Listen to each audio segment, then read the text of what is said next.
Healthcare in America, I think it's broken. We've seen healthcare and just medication be so expensive where we hear in other countries the same medication being half off or less if we just cross the border Mexico to Canada, Europe.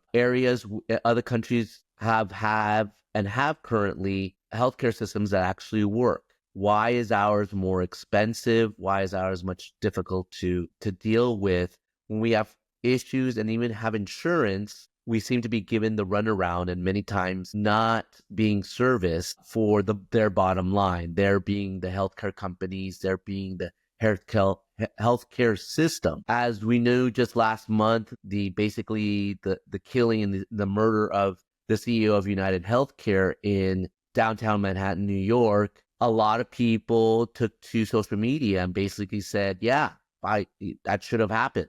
We shouldn't be promoting murder. We shouldn't be promoting these type of things. But there's an anger and a rightful anger behind it, where we see people who need dialysis, who need a replacement of a heart or a lung or a kidney or a certain type of therapy, and they're being denied, not because they don't need it, but because of their bottom line. Why is it so expensive to have great health care in the United States where other countries who have less money can make it successful and make it work? A lot of things go into it. Part of it has to do pharmaceutical companies. Part of it has to do with broken systems. Healthcare politics plays a huge role. We saw with the Democrats and Obamacare, where now all Americans have a healthcare coverage, where before it was just too expensive. We saw one party. Was it perfect? By far, it was not perfect, but it was a start. The Republican Party said it was too expensive. Obamacare, we should shut that down. And they've tried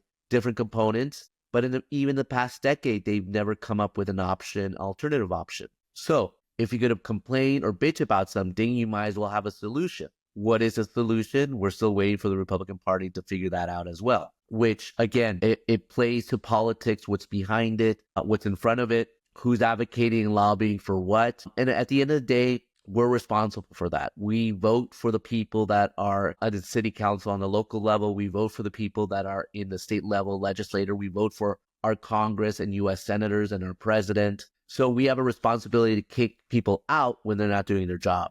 So your vote matters, our vote matters, and that's why we need to be engaged. We need to understand what's happening in our communities besides just our homes and actually get engaged and vote.